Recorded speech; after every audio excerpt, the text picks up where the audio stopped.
falar sobre o quê? Sobre os vetos ali do presidente Lula, sobre o projeto de lei antifacção que foi, então, sancionado pelo presidente Lula. Ele que cria o marco legal de combate ao crime organizado com regras mais duras para integrantes de organizações criminosas. Quem vai conversar comigo sobre essas mudanças, postura do presidente Lula, sobre a segurança pública e outros mais assuntos que a República Brasileira não nos deixa quieto é o nosso cientista político, Magno Cal. Magno, bom dia para você. Temos muitos assuntos hoje. Além, então, vamos começar, eu acho que é um dos mais brandos, que é a sanção do projeto de lei antifacção que o presidente Lula fez ontem. Tivemos vetos ali voltados a esse projeto costurado dentro do Congresso Nacional, foi levado lá pro Congresso, ali naquela esteira da operação, daquela mega operação que aconteceu no estado do Rio de Janeiro, que a gente acompanhou aqui, que teve mais de 100 pessoas mortas, e o governo federal, então, apresentou esse projeto lá dentro da Câmara dos Deputados. Hugo Mota indicou Guilherme Derrit, aí mistura, né, Magno, mistura política com o que, de fato, o Estado deve fazer, e aí vira uma disputa, na verdade, entre os políticos, né, entre o Legislativo e o Executivo. Foi o que aconteceu com esse projeto de lei antifacção. O que a gente pode esperar, então, agora, né? Porque o presidente Lula criticou, mas muitas críticas do que ele fez, ele acabou sancionando também ali o projeto. É verdade, Marília. Nós temos muitos temas a tratar só sobre esse projeto de lei. Muito bom dia, sempre um prazer estar aqui com você.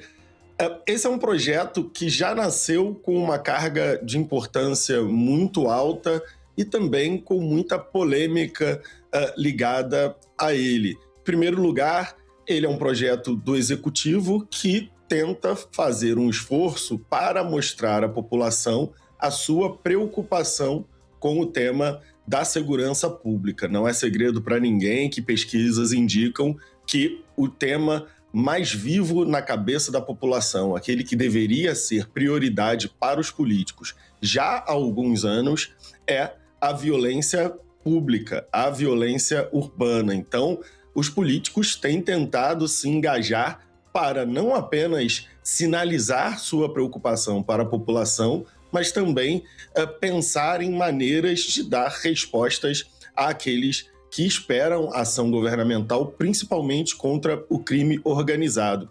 Você mencionou muito bem a ação da Polícia do Rio de Janeiro, ocorrida há alguns meses no Complexo do Alemão, trouxe o tema novamente à tona e o governo fez esse esforço para fazer com que o tema andasse no Congresso Nacional. E por que ele foi envolvido em tanta polêmica? Bem, por ser um assunto tão complicado, complexo e de ter tanta atenção da população, havia muita gente querendo tirar uma casquinha, querendo trazer a sua contribuição, querendo participar desse processo.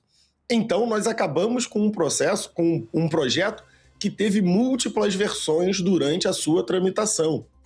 Você mencionou muito bem que o governo tinha críticas ao destino que o projeto estava tomando no Congresso Nacional, e é verdade, não se sabia se o projeto seria aglutinado a projetos já existentes, se seria apenas uma complementação à legislação que nós temos hoje, se nós acabaríamos com um novo sistema e, por fim, entre idas e vindas, o governo acabou por sancionar um projeto que foi construído na Câmara dos Deputados com a relatoria de Guilherme Derrit.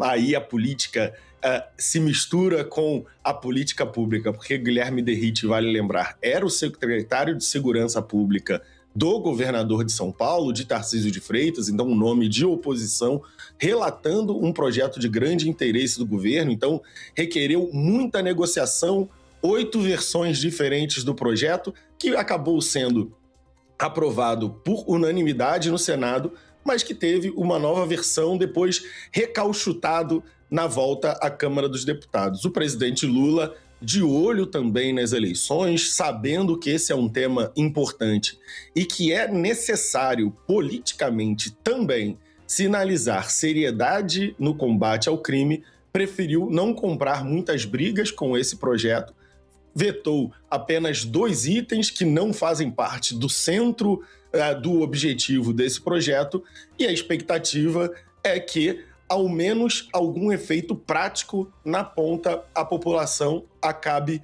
por sentir. Para os políticos, demonstrar que estão preocupados e colocar os temas em discussão e fazer novas leis pode ser o suficiente para a campanha eleitoral. Mas para as pessoas que estão na ponta, que sentem diariamente o efeito das ações das facções criminosas, apenas uma nova lei aumentando pena para os bandidos que eventualmente forem presos pode não ser o suficiente.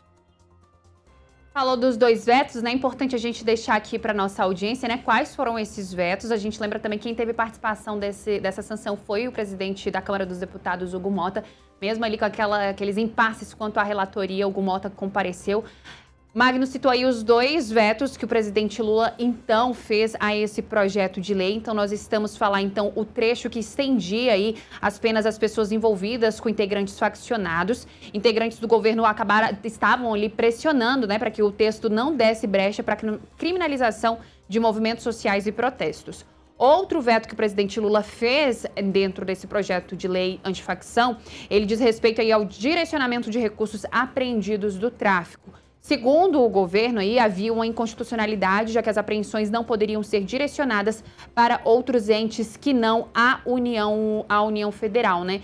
Então, a gente traz aí vetos do projeto que, a princípio, parecia que poderia vir mais vetos, né? Por conta de toda a discussão que esse projeto acabou levando ele, que depois foi para o Senado Federal com relatoria de Alessandro Vieira. Ali o governo meio que concordou, vamos apaziguar. Vamos ali, o que Guilherme Derrite descaracterizou de governo, vamos tentar encaixar com Alessandro Vieira.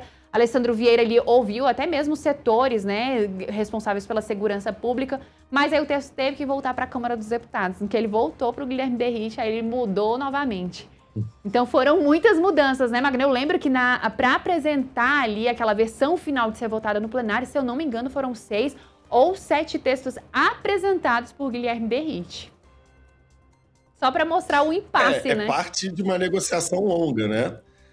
Essas idas e vindas são naturais em casos tão complexos quanto um marco que tenta dar conta de um problema seríssimo da segurança pública no Brasil. Alessandro Vieira conseguiu construir um texto no Senado que obteve a aprovação de todos os senadores, mas na Câmara o caso é outro, é uma casa mais viva, mais ativa, mais efervescente politicamente. Então, nós acabamos com idas e vindas, milhares de textos, mas, ao final das contas, o texto foi majoritariamente sancionado pelo presidente Lula com apenas esses 2 vetos pontuais, né? É isso, né, Magno? E assim, e ainda existe uma outra proposta de segurança pública dentro lá do Senado Federal que está parada. Ela deve passar ali pela CCJ, ainda que a gente está falando da PEC da Segurança Pública, que foi apresentada ainda por Ricardo Lewandowski. A gente traz um ponto também que eu acho que é importante a gente destacar aqui nessa nossa discussão, Magno, porque antes, ministro da Justiça era Ricardo Lewandowski. E aí houve uma mudança de ministro da Justiça, entrou o Wellington Lima, né? Que agora ele tem até uma passagem maior, uma abertura maior ali com os parlamentares para poder fazer essas discussões. Os próprios parlamentares, até parlamentares da oposição, dizem que a abertura para conversa com o novo ministro é muito mais fácil. E isso deve fazer com que a PEC venha caminhar um pouco mais rápido, mas a gente está falando de uma PEC que foi apresentada em abril do ano passado e que tanto o governo quanto a oposição querem usar essa bandeira da segurança pública para a eleição, que deve comandar sim, né, Magno, esse pleito agora que acontece em outubro. É verdade, a oposição deverá trazer à baila, principalmente nas discussões a respeito da manutenção da segurança pública e colocar isso no colo do presidente Lula. Haverá certamente uma discussão acerca do papel do governo federal na segurança pública. Falarão, como é comum de ser falado nas eleições presidenciais, por exemplo, do controle às fronteiras, das armas e drogas que seguem passando pelas fronteiras brasileiras, do controle que o governo federal deveria estar exercendo sobre essas áreas, mas também nós teremos as disputas estaduais. Novamente, nós temos uma expansão das ações dessas facções em muitos estados brasileiros. É claro que a gente acaba tendo mais a presença midiática dos casos, por exemplo, no Rio de Janeiro, mas esse está longe de ser um problema localizado em apenas um estado brasileiro. A população brasileira, em geral, tem convivido mais nos últimos anos com ações de organizações criminosas que exercem, por exemplo, o poder territorial, que acabam por controlar a oferta de alguns serviços essenciais, internet, água, telefone, gás de cozinha. Então, o perfil do crime organizado no Brasil tem se solidificado por um perfil de ocupação territorial. E essa é uma resposta do Congresso Nacional a esse novo tipo de crime. Por mais que em alguns estados brasileiros essa realidade já seja conhecida há algum tempo e até naturalizada, de convivência da sociedade com essa realidade, ela está se espalhando para o Brasil, se tornando uma preocupação nacional, e o Congresso Nacional, com essa legislação, tenta dar conta desse modelo de negócios, vamos dizer assim, do crime organizado. Mas há outros projetos de lei, há outras propostas de emenda constitucional tramitando no Congresso, porque esse é um tema complexo, profundo e que vai exigir, no final das contas, muito mais do que novas qualificações de crime, como faz esse projeto de lei, que exige muito mais do que o aumento de penas ou a dificuldade na progressão de regime. Tudo isso é importante, tudo isso aumenta, como o presidente Lula mencionou ontem ao sancionar o projeto, aumenta a possibilidade daquele que se junta a uma facção criminosa de pensar no custo dessa ação, no quanto isso vai custar para a vida dele mesmo e a vida daqueles que estão ao seu redor. Mas está longe de resolver o problema da violência pública no Rio de Janeiro, porque esses crimes já eram crimes. O que aconteceu no projeto de lei é a nova qualificação desses crimes, o aumento de pena, uma nova forma da justiça lidar com esses crimes. Mas esses crimes já eram crimes, continuam a acontecer e, no final das contas, nós temos que lidar com os criminosos que seguem na rua. Eles precisam ser presos e permanecer presos para que o problema social do crime organizado, a pressão que o crime organizado exerce sobre a sociedade e o medo que os cidadãos hoje têm de exercer publicamente as suas liberdades sejam diminuídos. No final das contas, mostrar serviço para a população é interessante para a política.